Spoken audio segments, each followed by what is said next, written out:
Thank you all. A little quieter. All right. Good afternoon. My name is Amanda Siebris, and I am currently a first-year Masters of Public Policy student. Hi. Fantastic. Okay. As I was saying, good afternoon. My name is Amanda Siebris, and I am a first-year Masters of Public Policy student here at the Kennedy School, as well as a research assistant for the Reimagining the Economy Project. Thank you all for joining us these past couple of days, and welcome to our final panel, which will be discussing industrial policy for good jobs. Please join me in welcoming our panelists for this last panel. Eliana Carranza is a senior economist at the World Bank, where she is the co-global lead for labor and skills, as well as a member of the Social Protection and Labor Unit. Andres Valenciano Yamuni is the director for the Washington, D.C. Office of the Economic Commission for Latin America and the Caribbean. Before that, he was the Minister of Foreign Trade for Costa Rica. And joining us on Zoom is Nimrod Kalk, the Chief Research Officer of Climate and Development at the University of Cape Town's Nelson Mandela School of Public Governance. Before that, he served as the Deputy Director General in the South African Department of Trade, Industry, and Competition, as well as the Non-Executive Director of the Industrial Development Corporation of South Africa. Finally, our moderator this evening will be our very own Gordon Hanson, who is the Peter Wertheim Professor of Urban Policy, the Chair of the Social and Urban Policy area here at the Harvard Kennedy School, as well as the Faculty Co-Director of the Reimagining the Economy Project. Thank you all for being here. Thank you, Amanda. You can hold on. Thanks, everybody, for being with us. It's been 2 full days, really good conversations. And throughout a lot of this, we've been talking about kind of the ultimate intended beneficiaries of all of these programs, which are workers who today don't have as good of jobs as we would like them to have. And so I think it's fitting that we close with a conversation that centers very much on good jobs. We've talked a lot about industrial policy. We haven't talked a lot about workforce development. And workforce development is central to making industrial policy work, in particular with that goal of trying to improve outcomes for the vast majority of workers without a college education. To motivate things, I'm going to put 2 quick facts on the table. And then what we'll do is we'll start with Eliana, who's going to give us kind of a macro perspective on what's happened with thinking about labor and workforce development at the World Bank, 30 years ago. I don't know if anything close to your job existed within the bank. So the bank's approach to these issues has really changed. We'll go to Nimrod to get insights from the South African case, and then to Andres, who has experience in multiple dimensions in this area. I've asked him to focus in particular on the innovative things that Costa Rica has done in terms of improving those skills. When we think about what we want, one of the things we want industrial policy to do, it's to address kind of this missing middle in the labor force in terms of attention. In the United States, these are workers who finished high school who are not going to get a BA degree. Getting them good jobs has become increasingly difficult over time. So the 2 facts I want to put on the table, first to highlight their importance. Last week, we got the announcement the Biden administration is going to put $6.5 billion into TSMC's operation in Arizona. One of my Kennedy School students just finished up his 2nd-year paper in which he was analyzing what do the workforce needs of semiconductors actually look like. 25% of jobs, roughly, are for engineers. 25% of jobs are for professional white-collar stuff. 50% of jobs are for technicians. And many of those jobs, most of those jobs, don't require a BA degree. So making good on the CHIPS Act is going to require figuring out how we train those technicians. On that score, in 1999, the Kennedy School gave an award to Ernesto Cortés, a MacArthur Genius Award winner who developed what is really today what we would call active labor market policies. The combined efforts to have targeted training in specific sectors with wraparound services that help individuals think about their careers, engage in job search, and then hold on to their jobs once they have them. That was in 1999. Best practice in workforce development has been around for 25 years. And then if we look at the adoption of that best practice, it's quite weak. So it's a major challenge that we face in terms of trying to make sure industrial policy turns into a policy for good jobs. So with that, Eliana, take it away. Thanks for the invitation. And I have really benefited a lot from all of your presentations. And this conference is very well timed because currently we are engaging in conversations with our senior leadership team, as well as with teams, like from the sectors and the regions, to help them understand what is the policy space in terms of substance, expertise, the issues, as well as the time horizon and the functions.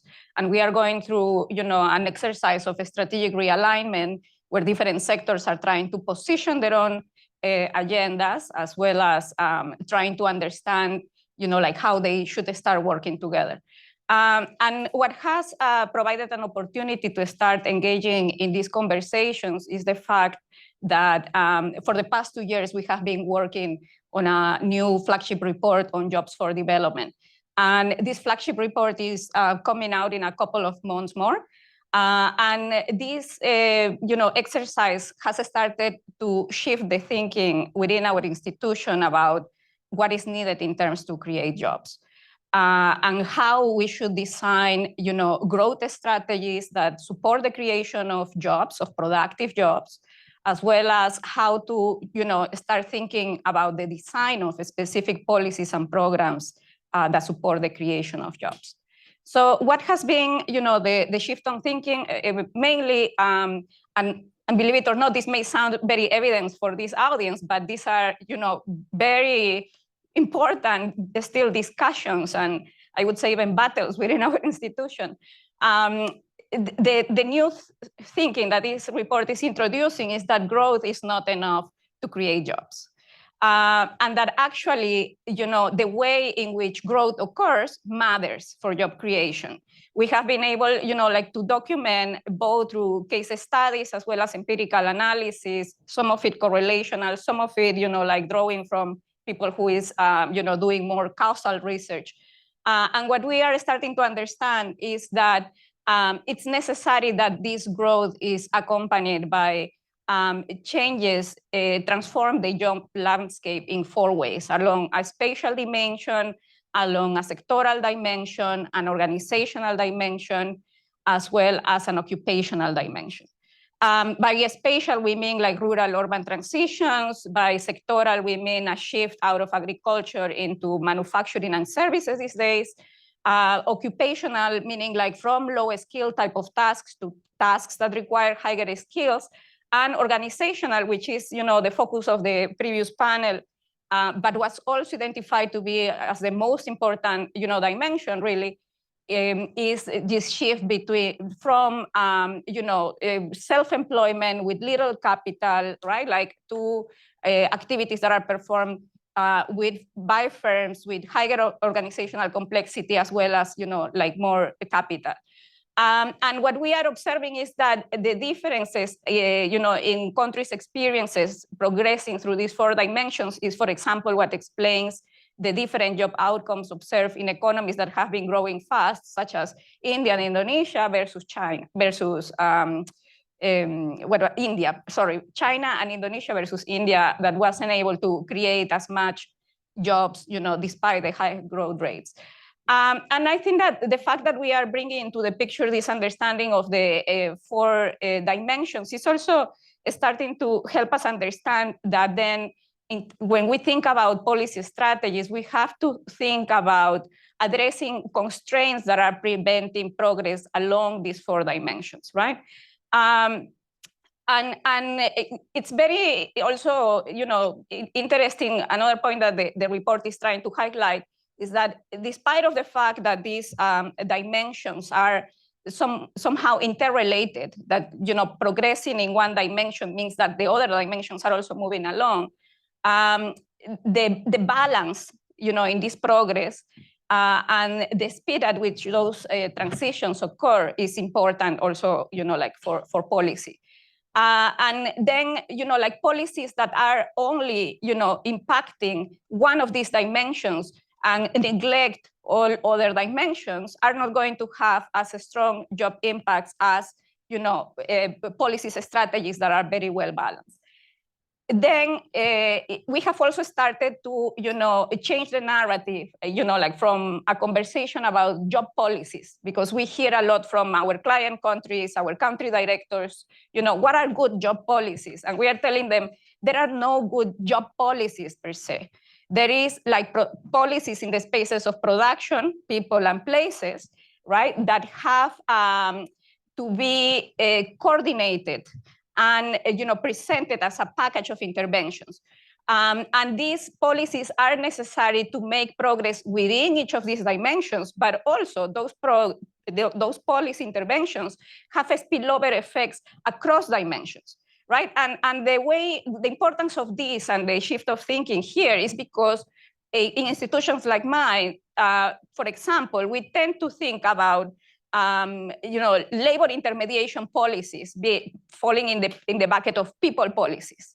And so people policies are mapped into, like things, for example, as occupational space. But what we are starting to see is that these type of policies are really facilitating these type of transitions that we need to observe across all of these dimensions, right?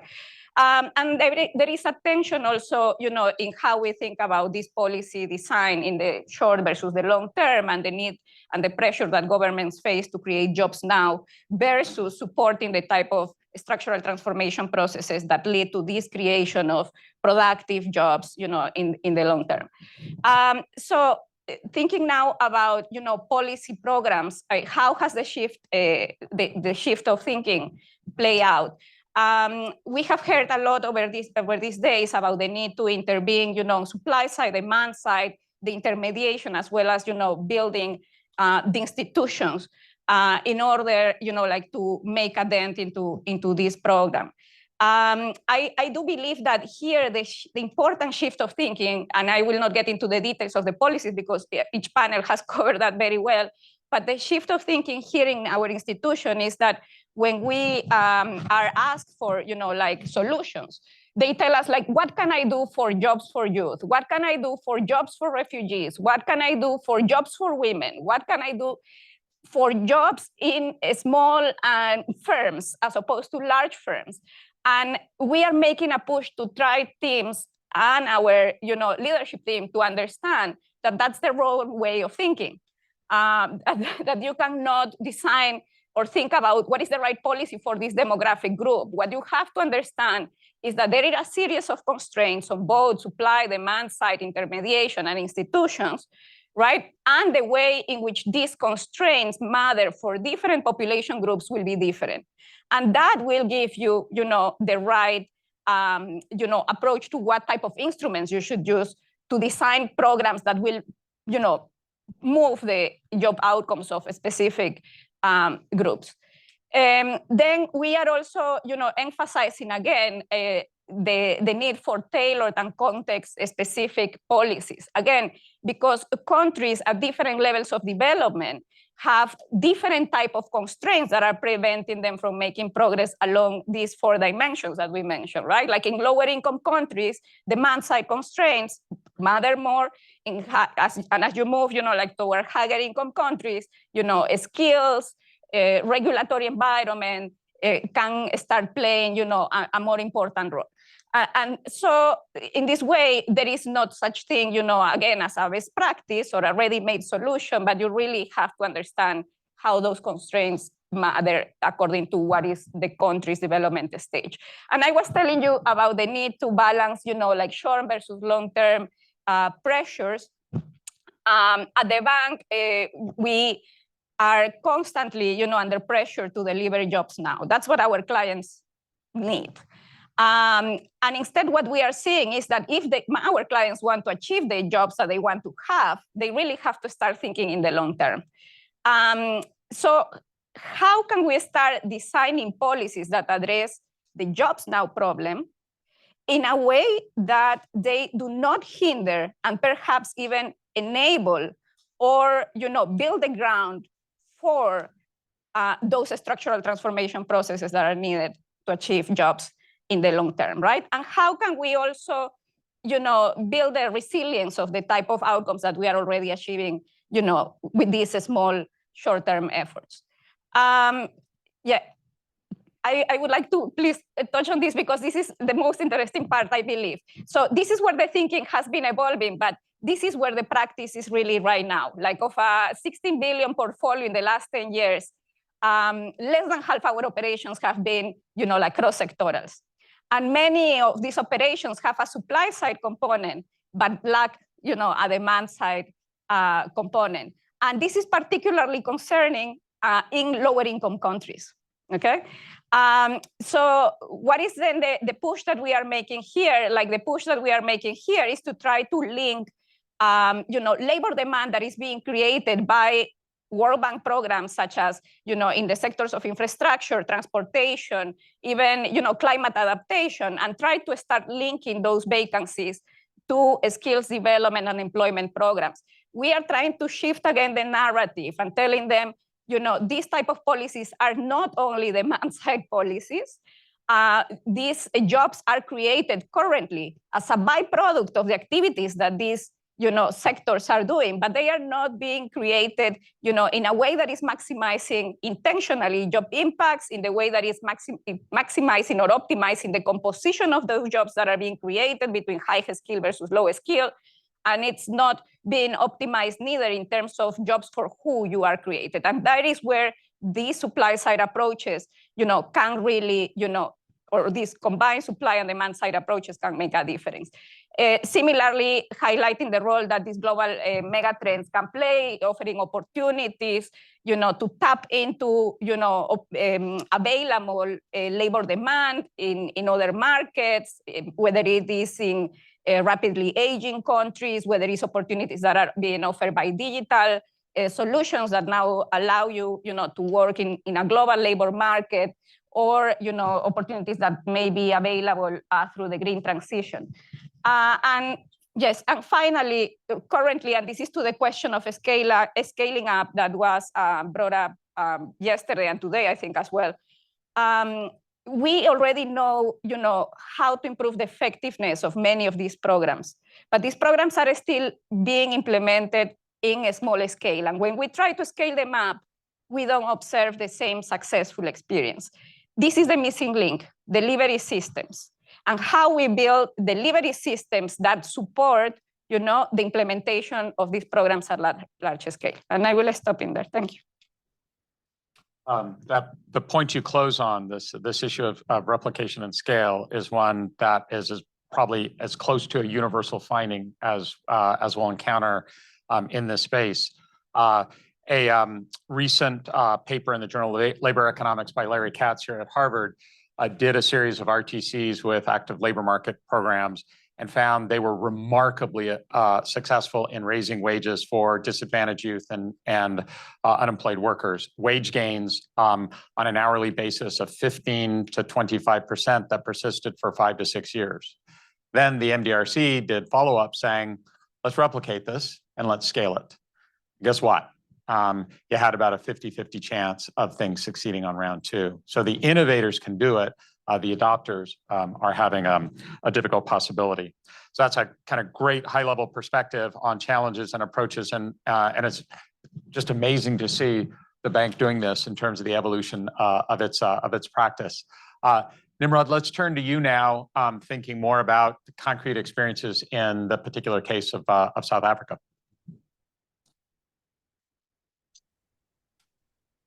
Thanks. Can I check that you can see my screen okay? That looks great. Okay.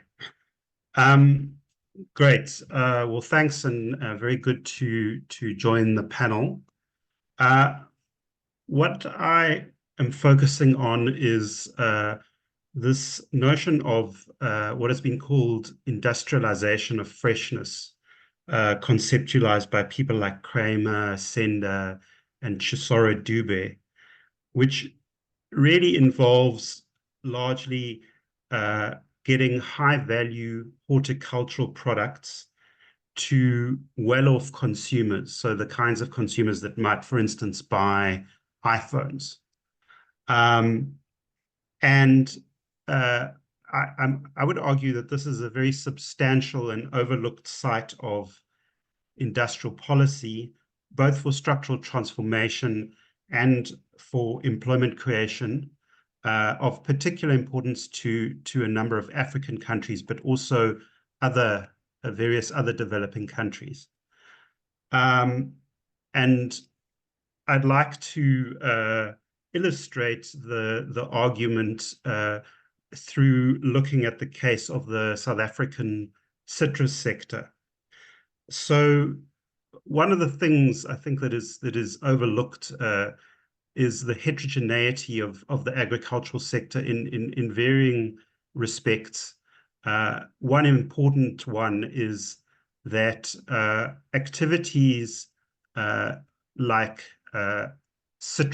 production of citrus fruit is much more labor intensive per hectare of land that is cultivated than, for instance, field crops like wheat or livestock like cattle. So a rough order of magnitude is that for every hectare that one cultivates of citrus employs approximately one person, possibly more, whereas to create one job in wheat or in cattle rearing requires the cultivation of about 100 hectares. Those colleagues, Danny, Ricardo, will know that South Africa has struggled over the last couple of decades, and success stories are few and far between. But in fact, one of the overlooked success stories is the export-led growth of South Africa's horticultural sector and the citrus sector in particular. Since 2002, as you can see on this graph with the darker blue line, there's been very rapid growth in exports of citrus, and one can also see other high-value agricultural products, but citrus in particular. And over this period, South Africa has become the world's second largest exporter of citrus after Spain. What is notable about this is that this growth has also come with a corresponding fairly rapid employment growth of around 4% per annum, when overall employment growth in the economy has struggled to hit levels of even 1%. This notion of industrialization of freshness combines a number of factors, and what is interesting is that it combines, in this case, export orientation, quite high value, and the need to develop sophisticated industrial capabilities along the value chain in areas like agricultural R&D, cultivar development, within the pack houses, cold chain logistics, as well as marketing. But together with this is also a very substantial labor demand for semi and unskilled workers at the growing, picking and packing stages of the value chain. That's the area marked with the red border on this slide. So it may not be self-evident, and this poses a rhetorical question about which actually requires greater industrial capabilities, the fresh orange on the left-hand side or the carton of orange juice on the right-hand side. And in fact, the industrial capabilities that are required to get a fresh orange from a farm in, say, Limpopo province in South Africa onto a shelf in a Northern American or European or Asian supermarket are far greater than those that are required to make orange juice, which actually uses the worst quality fruit that can't be sold on either export or domestic fresh produce markets.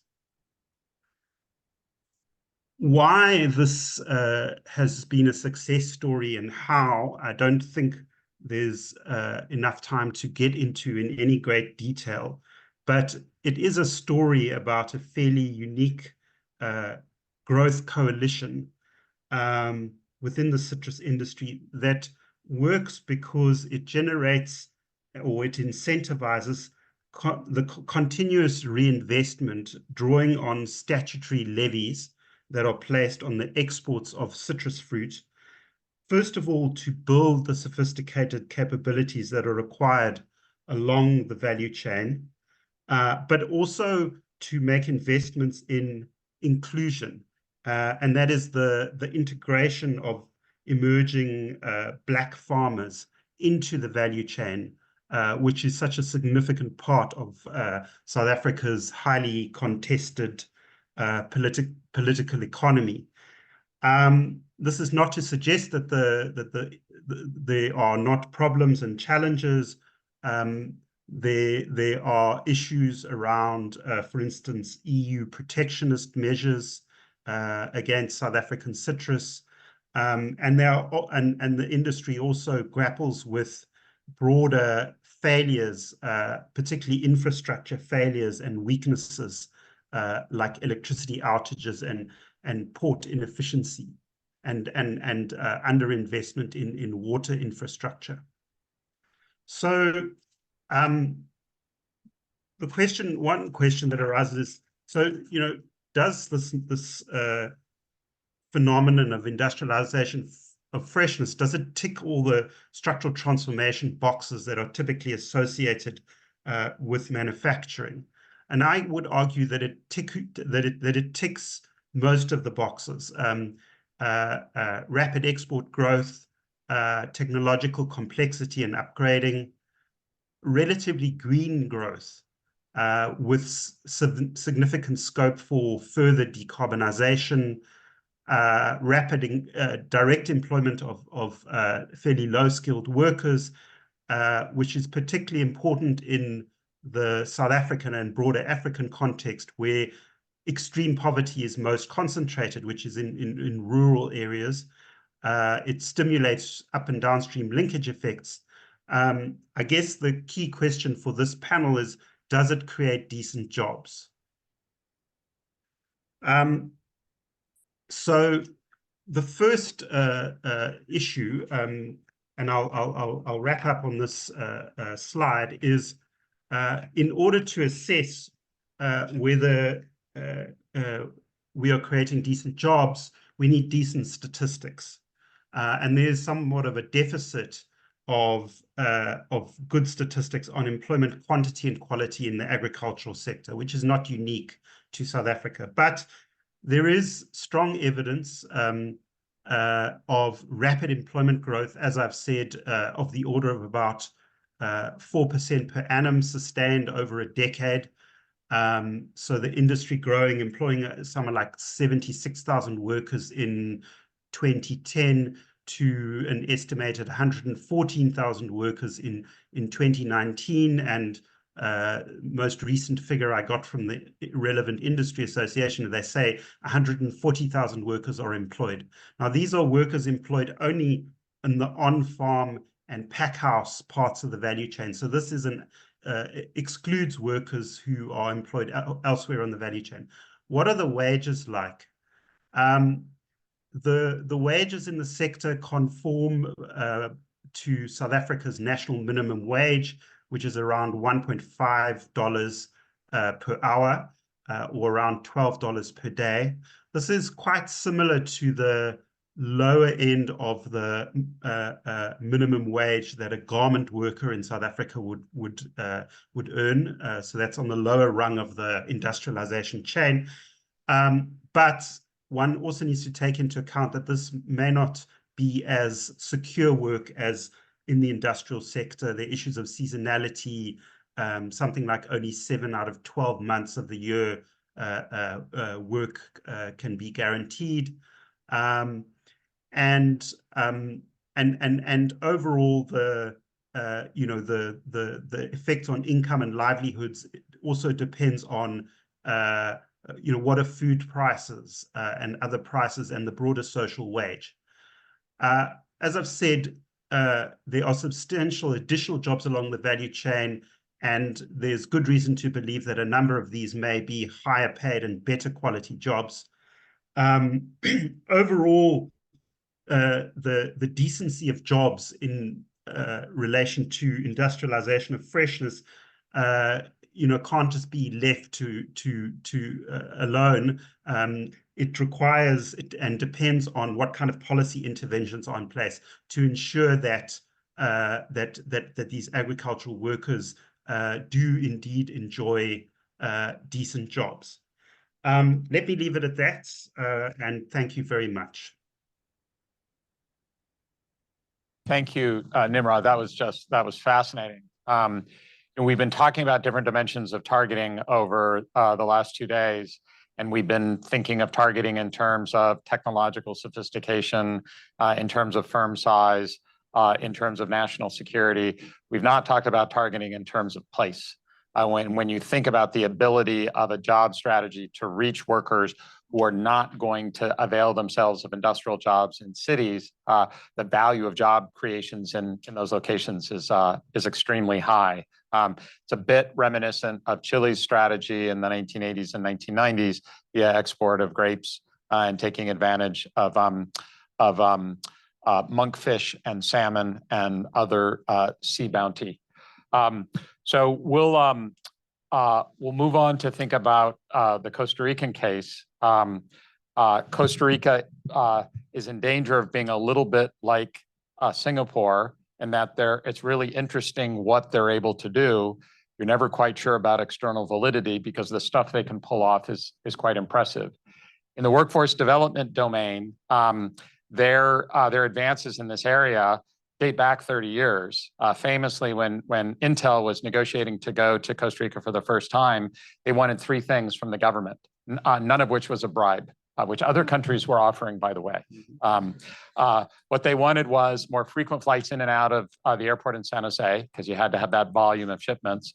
They wanted a change in the block pricing of electricity, because they were going to demand more electricity than any other actor in the country. And they wanted English and technical language training in high schools. And so Costa Rica's launching itself into its electronics future was based on a good job strategy right from the start. Absolutely. So first of all, really thankful for the opportunity to be here as a practitioner who has been highly influenced by many of the people in this room and has spoken before. It's an honor to share some of the lessons of trying to apply that knowledge and those ideas into practice, and with some results and some failures along the way. So I'm going to start with something more philosophical that might seem out there, but it's actually at the heart of this question that has been posed on the workforce development question. And it is the concept of lifelong learning. And this might seem like an abstraction from the education school. What do you mean by lifelong learning? At the end of the day is, how do you provide an education system that allows people to remain relevant in the workforce throughout their whole lives?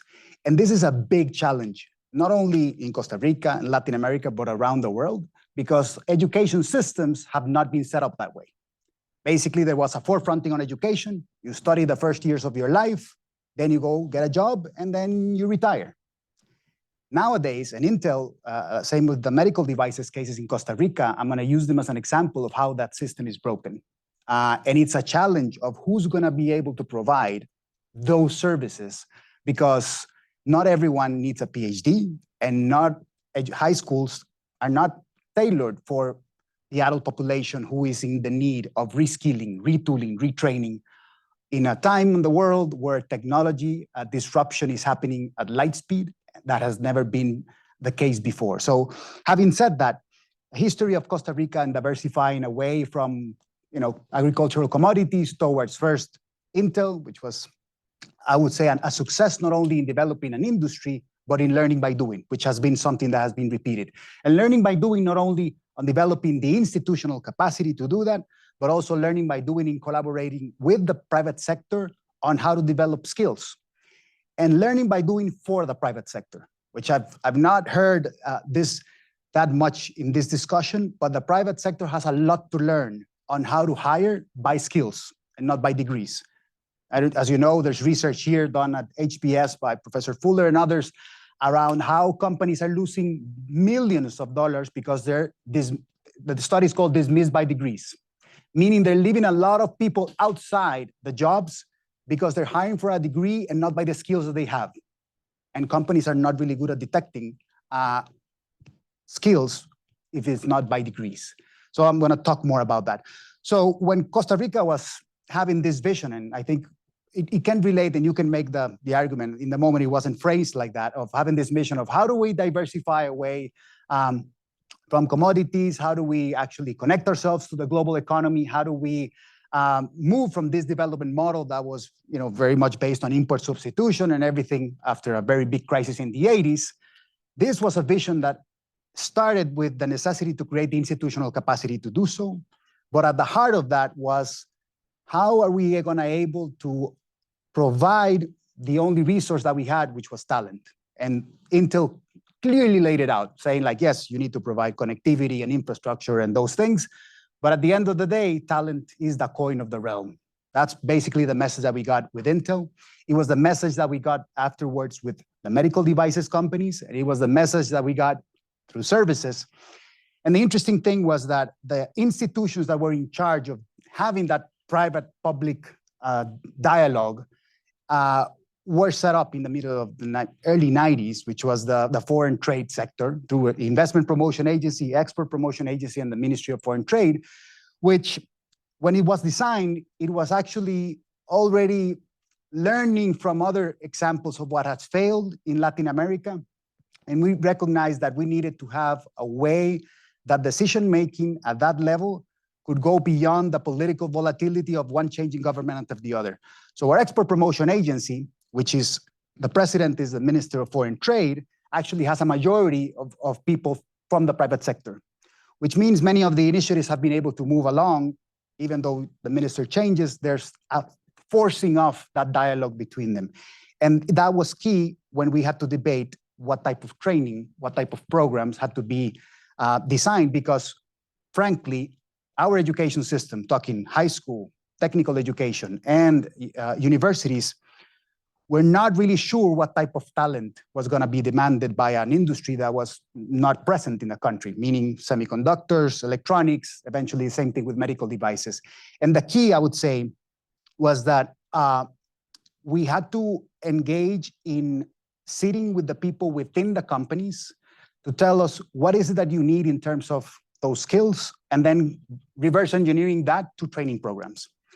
And surprisingly, that has made the argument, which I can extrapolate that to Latin America, to something that Daron mentioned. And I'm really glad that he was the one that mentioned it, which is the bigger role that community colleges need to play in the US is the same argument I would argue that technical and vocational education needs to play in Latin America. Why? Because this idea of lifelong learning, which when Intel arrived, it was basically an issue of, well, how do we develop new programs so people can get those jobs? And we were able to successfully do that.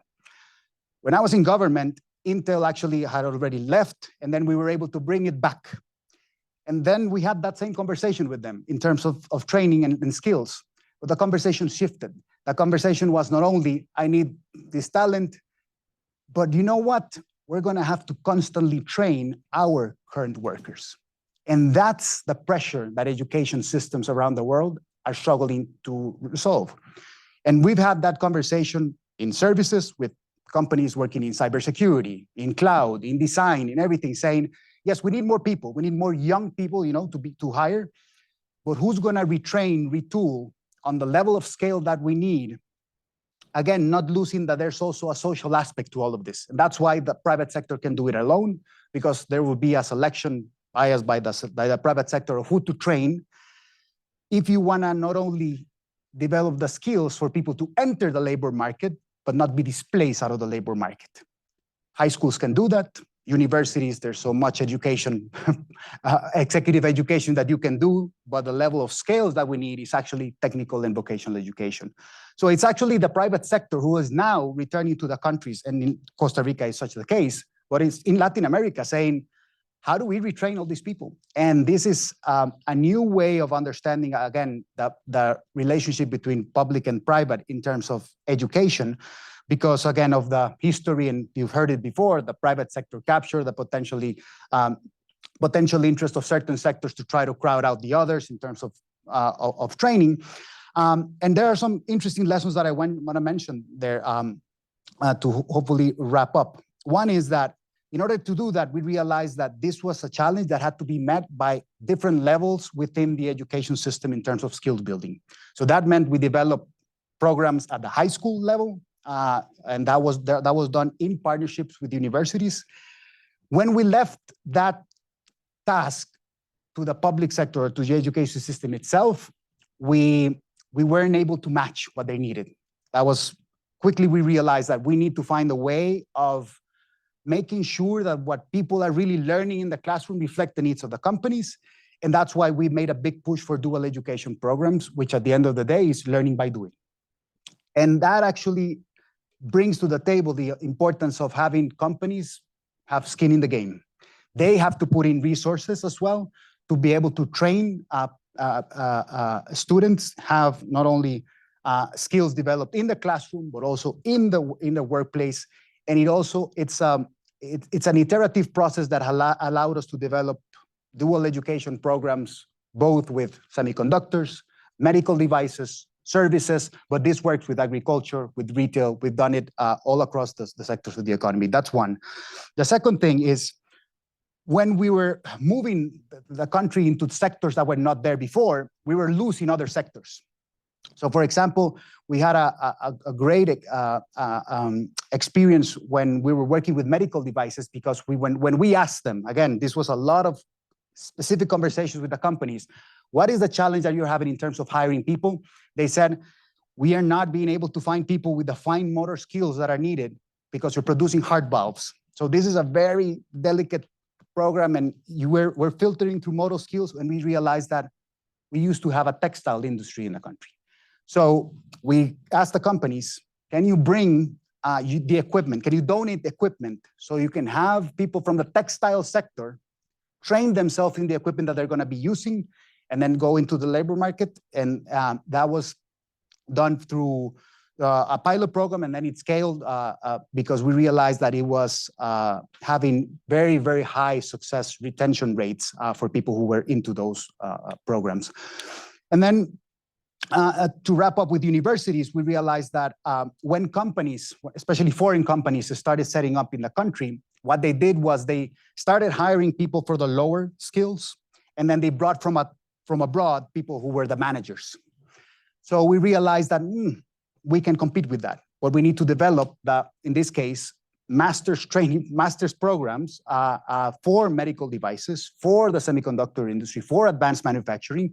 And now I'm happy to say that when companies set up operations in the country, they're hiring local talent to do not only the technical level, but also the managerial of that, because we've learned by doing through different sectors. Just to wrap up, at the end of the day, when we approach this issue of diversifying to these other sectors, I've been mentioning the very specific, workforce development strategies, but this has been complemented by the other big policy initiatives that we pushed. One of them, for example, is our free trade zone regime. And when you say free trade zone regime, you mean tax incentives. You're offering tax incentives in the country. What has been interesting is that free trade zone regime, we have evolved in the way that we approach it. For now, if you're a service company and you want to be part of that free trade zone regime, we developed an index that evaluates your company, not only in the amount of investment that you're going to put in the country, but also in the number of jobs that you're going to create, the payroll that you're going to have in country, the number of linkages that you're going to create, and if you are part of strategic sectors or not. So for example, if you are a mining company, you can't even apply. So that's a way of moving away from certain sectors, moving into others, but making sure that our free trade zone regime has, with something that we struggle, and I think many countries in Latin America struggle with, the policy coherence. Because sometimes you can have the foreign trade sector moving in one direction, the environmental agenda moving in others, the education in others. So by aligning the way that you set up your free trade zone regime, your workforce development through this public-private collaboration, and then reverse engineering that to education programs, and then creating the incentives for companies to have more skin in the game by opening their doors for training to be done in their companies, has been shown to be successful in allowing people to move into these very dynamic, productive sectors of the economy. So I'll stop there, and we can go deeper into other things. That's great. This is we've got tons of stuff to touch on here. What I'd like to do is kind of go in reverse order. And Eliana, we're going to end with you, seeing the specific examples of things that are working and things that are remaining challenges, and then how you see that plugging into this the new World Bank framework. But Andres, let's stay with you for a moment. This issue of lifelong learning is really important, and this the idea that companies have continuing and evolving demands for skills. There needs to be a mechanism that can aggregate those demands and communicate it to the service providers. So the service providers can then step in and do what they're going to do. They're going to be the ones to do it oftentimes, because we're often talking about general skills that allow workers to be mobile between companies. This issue of that aggregation falls in that role of intermediation that appeared on one of Eliana's slides. So who is serving that role that's helping connect these demands with the workers and the training providers themselves?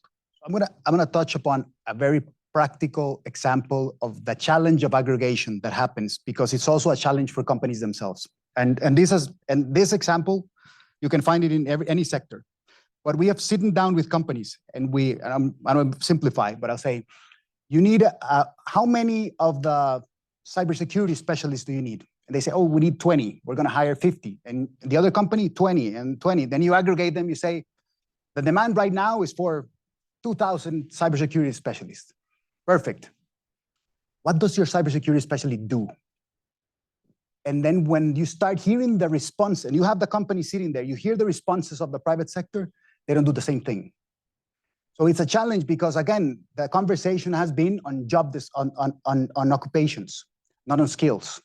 And the framing by the HR departments in the need from the public sector for them to be able to aggregate, we need to boil it down to skills. Because when you start talking about skills, then you can train, and this is the most fascinating thing. When you start talking about skills, you realize that the skills that the tourism sector needs might be very similar to the ones that agriculture needs. You say, you never would have thought, I would have never thought that by training people in certain skills, they might be able to migrate from one sector to the other. And it's because when you narrow it down to skills, you start realizing that a technical operator that repairs air conditioners in a hotel room might have certain skills that match the skills that is needed to repair a John Deere tractor, which has a CNC computer in it nowadays. That is not an old school tractor. So that allows the aggregators, the system, a very interesting way of understanding the scale of the role. But again, this is a learning by doing thing that the private sector also needs to change its mindset, because sometimes private companies are also not willing to collaborate between each other or talk between each other of what exactly that they need. So in our case, again, this is because of I think the learning by doing of Intel back in the 90s allowed us to realize that we could do this kind of successfully if it was done through the Ministry of Foreign Trade and the Export Promotion Agency. And now that institutional arrangement is very different in every country in Latin America and around the world. So the extra, external validity of this might not be the case. But I think the point that I want to make is you need a way of revealing to the companies also that it's in their best interest to have those spaces of collaboration with the public sector to understand that they don't have all the answers because they themselves are struggling of finding this talent. Companies today, even in the US, are struggling of that retraining people that they already have in their workforce. And they've done the numbers. They realize that it's way more expensive to find someone else and go through that process of recruiting than having someone already who's a good employee, who's already part of the company, and try to actually retrain him to move bilaterally or move vertically. So I think it's a lot of that collaboration and having the institutional setup that allows us to identify, move the conversation towards skills-based hiring, move the conversation to how can the vocational, educational, technical systems in Latin America regain and around the world, actually, the level of importance that is given to them in Switzerland or in Germany, which historically have played a bigger role in workforce development. Unfortunately, that has not been the case here, and same with the community colleges in the US. Great, thank you for that. Highlighting this notion of defining jobs in terms of skills rather than in terms of an occupation that's fixed in time is something we've learned a great deal about via access to information from LinkedIn and Burning Glass, which is just really transforming our understanding of the labor market. And it's something that is helping us move beyond kind of this credential barrier. You don't have a BA, don't apply. Well, and we're not quite there, but we're moving in that direction. So Nimrod, turning to you, what was really striking in the example of the citrus industry in South Africa is how small differences in the quality of the fruit being produced determines whether an orange shows up on the shelf in Whole Foods in Cambridge or ends up in orange juice somewhere in the region. And so you highlighted the challenges in making that happen, South Africa's success in doing so. And I wonder if you could say more about kind of the nature of training, of on-the-job learning, the mechanisms through which the labor force that has allowed that remarkable expansion to occur has occurred, and whether that has the potential for social mobility. What's really attractive about the example you put on the table is you want to look at an opportunity for inclusive growth. This looks quite promising, though you were very sober about stoking our optimism.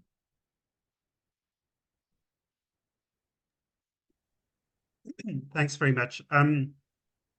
I think that if I gave the impression that there are small differences between that export quality orange that turns up on a supermarket shelf in Cambridge, Massachusetts, and the kinds of orange that is used to go into fruit juice are small, that they really are not. So there's kind of a hierarchy. The really highly value-added product is that fresh orange that is good enough for the export market and which is kind of carried across the world in almost perfect condition and temperature and so forth. Where the next level of the hierarchy is fresh fruit that can be sold on the domestic market as fresh fruit. And then right at the bottom of the hierarchy are oranges which actually are not attractive even for the fresh consumption as fresh fruit, and that's what goes into fruit juice. And that's true in whether it's apple juice or grape juice or whatever the case may be. So there are actually quite big differences. I don't know the details of the vocational education in the citrus industry, but I think what is extremely interesting about the industry is that it's this interesting combination of the insertion of quite high technology and high levels of skills at particular points in the value chain. In relation to the agricultural research and development, in relation to digitization within pack houses, and along the whole cold chain, that kind of enable and coexist with relatively low-skilled jobs on the on-farm level and packing the fruit. So it kind of defies some of these common ideas about sectors. They're either capital intensive or they're labor intensive, or they're technology intensive or they're unskilled. This sector is all of those things, or certainly the value chain is. But the way in which it's combined provides quite a targeted and unique opportunity to address the very specific challenges that exist in South Africa and also elsewhere on the African continent. I mean, other parts of the world,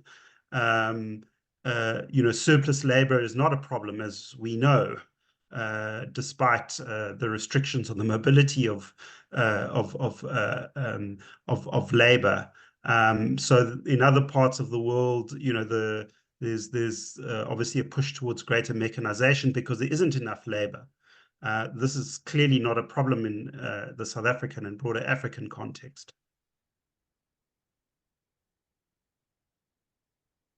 Eliana, we have two potential clients for you with very different sets of challenges. One is, Costa Rica has managed to play this role in technologically sophisticated industries, navigating a very competitive environment. South Africa is taking advantage of being able to use a sophisticated supply chain to break into very lucrative markets. And what you want is to increase it all by about 5 times. So when you think about that challenge of being able to take things to scale, and now kind of decades of evidence of what a serious constraint this is and generating good jobs, where is the bank likely to go?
The measurement challenge is a serious one because you've got to be able to develop methods that are robust and that can be assembled in a timely manner that work across a bunch of different regions. In the U.S. context, it turns out that the employment rate, in particular for non-college prime-age men, is as close as you can get to a sufficient statistic for the health of the local labor market. If I can identify the impact of a shock on that one outcome, I can tell you almost everything that's going to happen in about 12 other dimensions. But that works in the U.S. context where employment is quite flexible, one of the wonders of the U.S. labor market. In countries with high informality, it's not necessarily going to be so. Folks have been patient. The rain has stopped.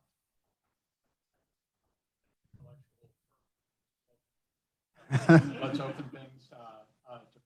And I think what we'll do is kind of select 3 or 4 questions.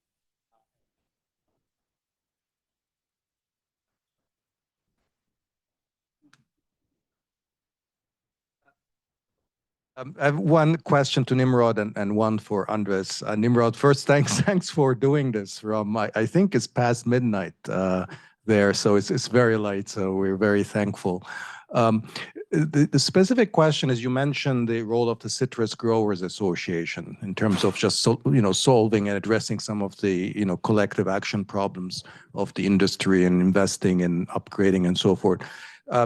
From my very superficial understanding, that sort of stands out across sort of some of the other horticultural sectors. So can you say a little bit more about sort of what makes that happen? Is it completely idiosyncratic? How can we replicate this model elsewhere? Because that seems like, having some kind of industry leadership to push ahead is often very, very important in getting these processes. So a little bit more on that. Andres, I take your description of the talent and training kind of programs as essentially being sort of the Costa Rican version of the sectoral training programs, which are the ones that Gordon started by mentioning as have been successful.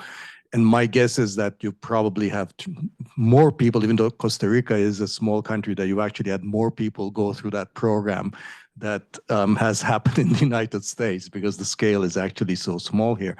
But one of the reasons those programs in the US at least have been successful is because they have this kind of dual client approach, right? So it's not just one client is the trainee, but the companies are also their clients. So they pay, as you described very well, a lot of attention to their needs, but not just to understand what their needs are so that we can actually provide them. But as you build trust, you can actually begin to shape their human resource practices too, because they trust you. And I think you gave an example of that when you said, look, they couldn't find people with the fine motor skills, but you went to them and said, what about looking at these people who were formerly employed in the textile sector? So they might not have looked at those people, but you sort of helped them, is sort of changing the way that they might. So that's another dimension which I think this kind of relationship can really do. It's simply not the training, but actually make the demand side more suitable to the actual, demographics and the occupational structure that already exists. So I wonder if you have more examples of that. Yeah, I have one comment and one question. Actually, my comment first, and related to Nimrod and Danny. One of the most interesting cases of industrial policy success in Peru is actually the agribusiness. And probably so I want to second that. Peru moved from 0 exports, basically 25 years ago, to being the #1 exporter of blueberries, avocados, number 2 in avocados, and number 1 in grapes. So a little bit more generalized than what happened in, also have asparagus, mangoes, etc. A little bit more generalized than just citrus. And it's a result of industrial policy. You had irrigation projects, you had the creation of the sanitary agency in very close collaboration with the private sector. So SENASA became a world-class institution. So you had a law of a promotion of the export sector in agribusiness. We actually wrote an article and a book with Ernesto about modern agribusiness in Latin America, in specific case in Peru. So it looks to me like a structural transformation. it really employed a lot of unskilled labor, right, that moved up the ladder. In some of the areas in the agribusiness, basically there's zero unemployment. Basically, you have to bring people from the countryside to the regions where they are producing these avocados, blueberries, grapes, etc., during the harvest season in particular. Now, what has happened also is that first, these farms really are factories. They just don't produce textile or cars or garments. They produce avocados, blueberries, etc. No, the sophistication is a different sector. That sophistication you require to put your blueberries in Amsterdam is several orders of magnitude larger than the one you need to produce a grapefruit juice or blueberry juice. Right, it's the same experience. Right, the discarded material is the one that goes to produce this value-added stuff that really is not value-added. No. So, and what has happened most recently is, and I want to have a negative note at the end. So what has happened recently is that they have moved also, they have developed all this ecosystem. First, upstream genetics, because at the beginning was just the using varieties developed in other countries, right? In other regions, in northern hemispheres. You're develop genetics. All that you used to produce blueberries 3 months a year. So Argentina started then with Chile and Argentina, I don't remember. Then Peru came, displaced Argentina, started to displace Chile, and it starts to produce in 2 months, and you produce 6 months. So it's not a season anymore. It becomes like a window is becoming larger and larger, right? And you have basically 6 months, and then you have multiple products. So at the end, people have started to migrate to cities and created new cities, poorly organized cities, to be honest. Now, the question is really how Gordon mentioned about the scalability. It's hard to scale. Why? Because of demand. At this point, last year, we had a natural experiment. Peruvian blueberries in 2022 were $1.5 billion, right? Everybody, it was super good, fantastic, we're top of the world, etc. in blueberries. Last year, because of El Niño, production went down 40% in quantity, but prices multiplied by 3.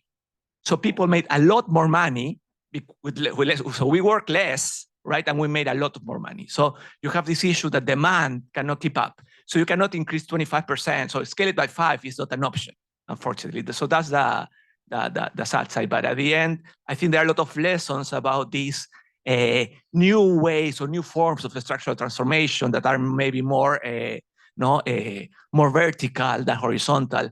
And the challenge is how do you integrate the small firms into the boom, right? Stuff like that is not so automatic. At the end, is led by very large companies. Now, that's a comment. The question, the question is, one of the issues one sees with public policy is that there is always, let's say, some market failure you want to solve, right? There's a problem. You do a policy, but you never get it right from the beginning, right? It has unintended consequences, but the public sector doesn't have a mechanism of correcting the mistakes.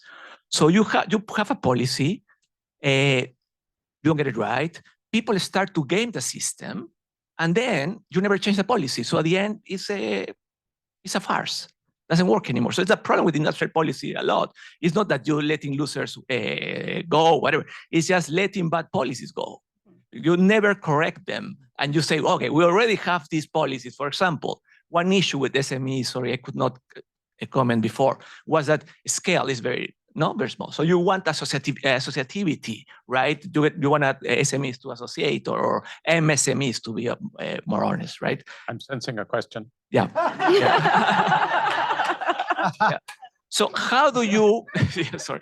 So how do you scale with these problems of lack of correcting mechanisms and that's more for the World Bank, no? How do you do that? Because it's very hard. You never do it. So, avocados, blueberries, and grapes are about 40% of my caloric intake. So Peru is subsidizing my lifestyle pretty heavily. Let's take one more question.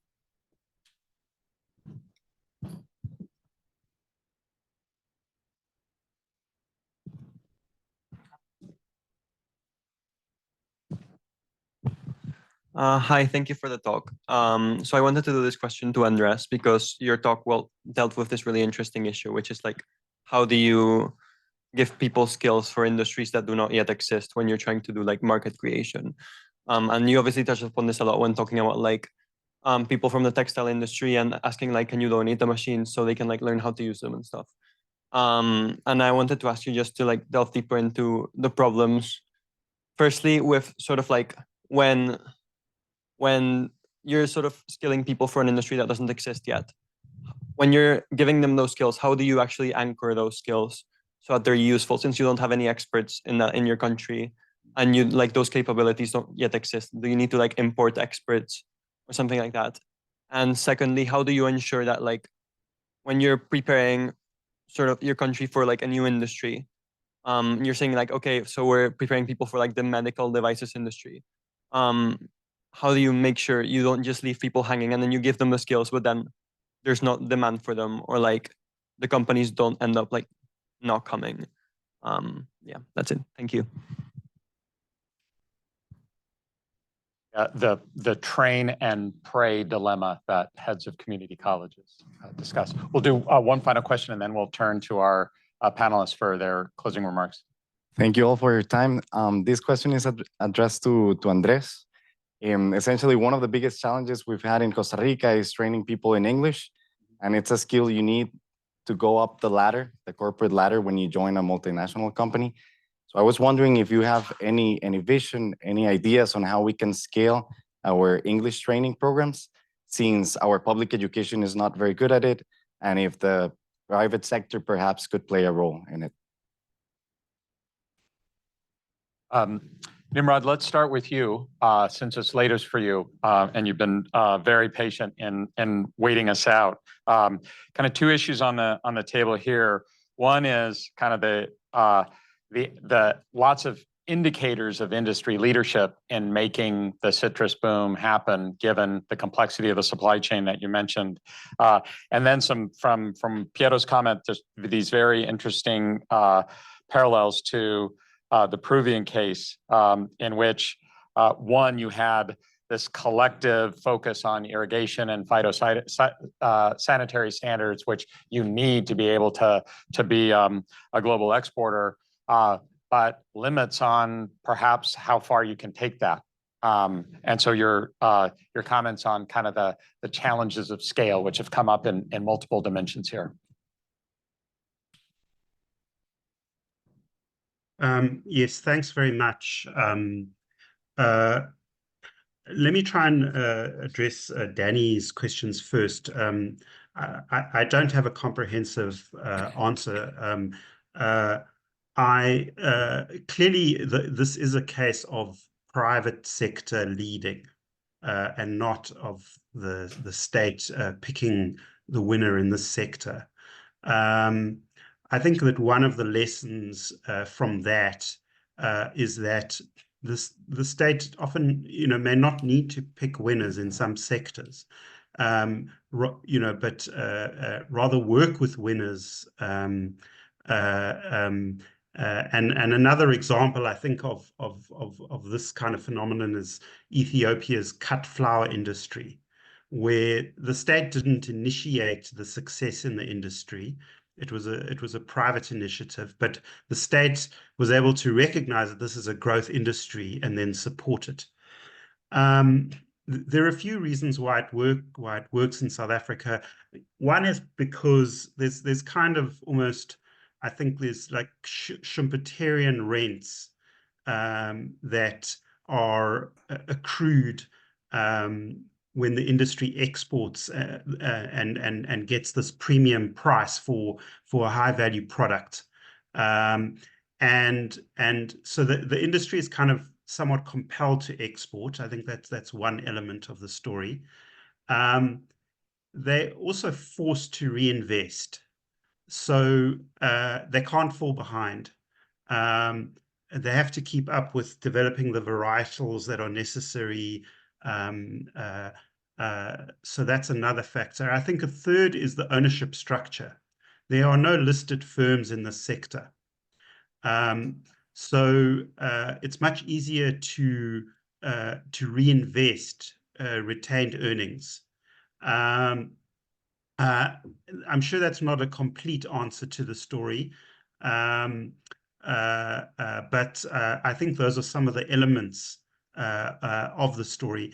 I think I learned more very much from the second commentator, whose name unfortunately I didn't get, about the Peruvian case, and which in fact, I think is one of the examples that South Africa needs to learn from, and other countries need to learn from. The one issue around scale is I think that there are opportunities to scale. In the South African case, the constraints are water, and in order to scale, there needs to be much more investment in water infrastructure. So that's one element. But in a way, at least in the citrus case, this is it's almost a sector with unlimited international demand. One can supply as much as one can essentially supply as much as you're able to produce, which is actually a very, very good problem to have. But I think those would be my main responses. I would love to get more information about the Peruvian case and the book that the colleague referred to about the Peruvian case. Great, thank you. Eliana, let's go to you next. Both Andres and Nimrod, and then Piero's comment kind of play very much into the premise behind the new policy that you're proposing, in which you really have to think about the labor demand side, and the constraints on the labor demand side are going to affect the ability for payoffs to be something there that one can reap. What can you take away from this regarding this very interesting ongoing conversation? There clearly seem to be folks within the bank who have different ideas about how to approach this, and where do you see that conversation heading? In terms of the debate between demand versus supply side, or just as you think about putting together the different elements of a good job strategy. There's the tradition in economics that Daron referred to as education is our answer to everything, versus now a more nuanced understanding of the nature of supply constraints, the role of trust, the role of having the right intermediaries in place. To emphasize the point I started with, and the trick is really balance. It's not really about pushing the demand and pushing the supply. I think that we have put supply side interventions perhaps also in the wrong space. We have had to change a little bit the narrative of why or whether they work, and why they work when they work, and why they don't work when they don't work. And we have advanced a lot on that. But we are still hearing things like this, but the constraint lies on the demand side, right? And there are like several things. Like first, yes, the constraint lies on the demand side, particularly for lower income countries, right? Where not enough wage employment is created, where the self-employed need access to more capital, to technologies, etc., so that they can expand the economic opportunities. But on the other side, there are other opportunities that we can tap into and that we are not exploiting, right? Like, as I was saying, like we are not optimizing job creation, even through interventions that are, on the demand side. And we are not optimizing job creation because the people who work on the demand side don't have the expertise on job creation, on employment programs, on training programs, and all of the other pieces that need to be aligned in order to maximize how much the demand expands. The other thing I want to say is, based on my personal, like policy experience, visiting on the ground, like plants, etc.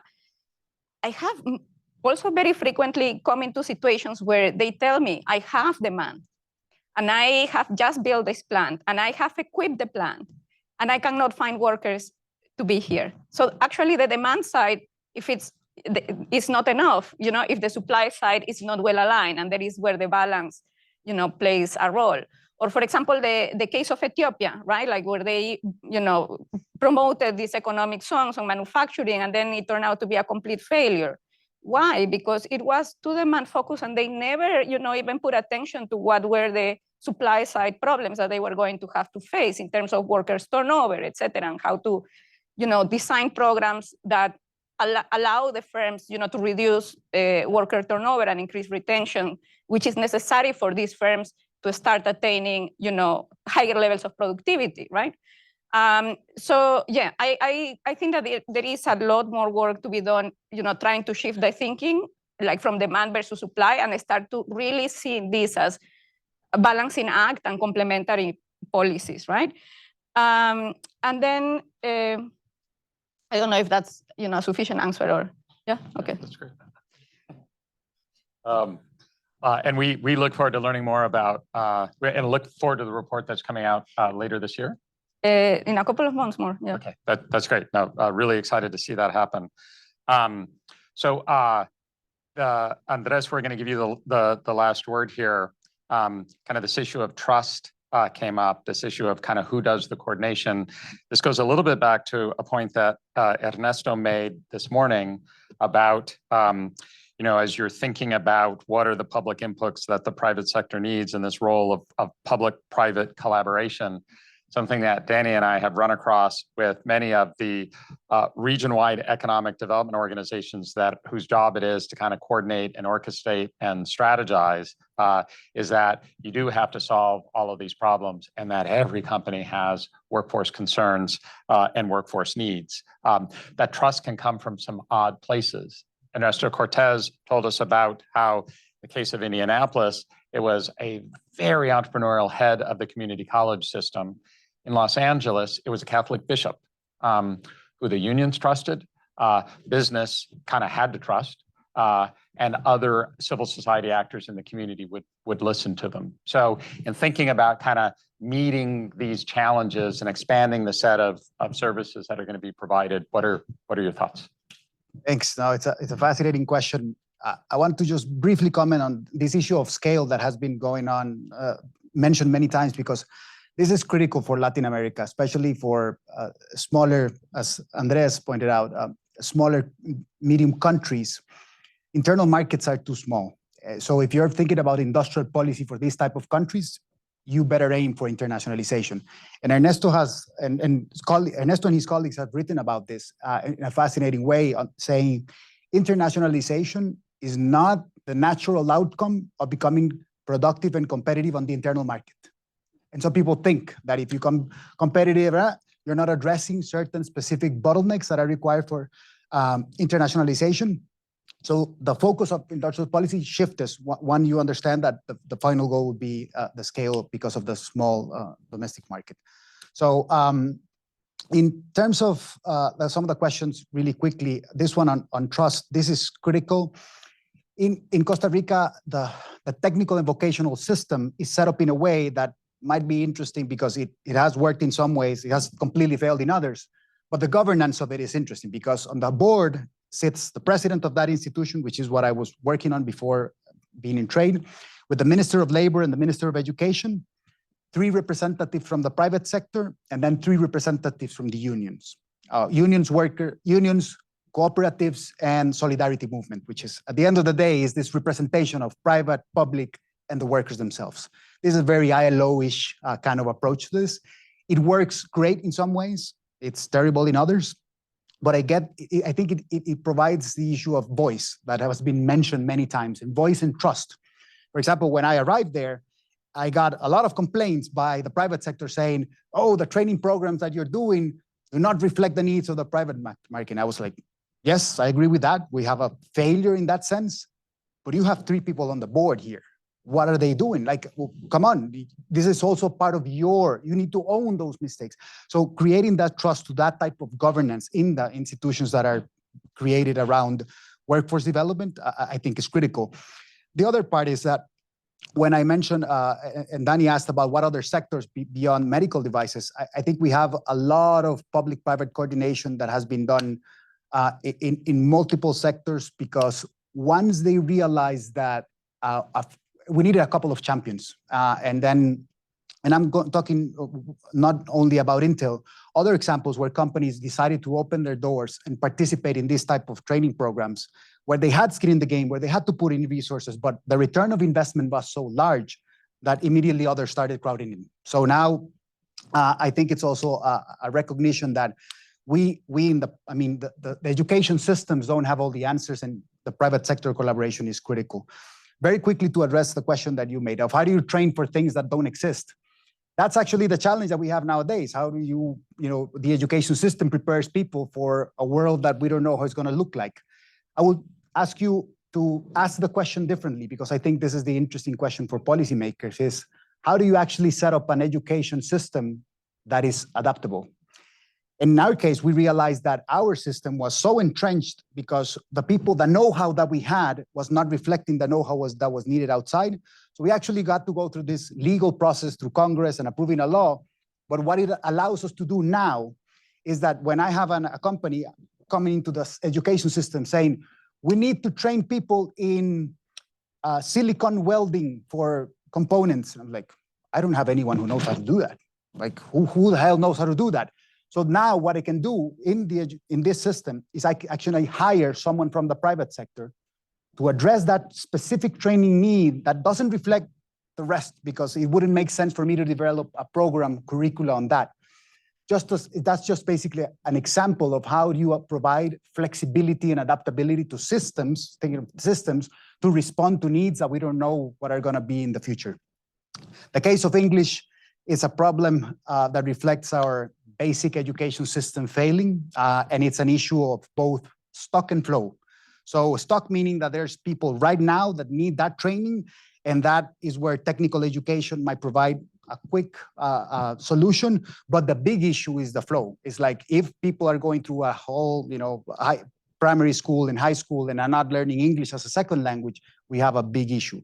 The response that we've had from the technical education is that now is a trainer of trainers. So our professors, we try to hire, who are actually able to teach coding in English, who are able to teach, and that was one of the things that Intel required. How do you teach electromechanics in English? So they're able to, already understand, the hard skills, but also are able to operate in an environment that is English speaking. So these are much more like bandages upon a broken education system that is not being able to provide, but that's a whole other discussion for education failure in Latin America. Thanks to the three of you. This has been a great discussion. It's we started with the good jobs challenge, but we really sat and thought about a pretty complete industrial policy that has worker development at the center of it, but addresses the other dimensions in a really serious way. So please join me in thanking our panelists.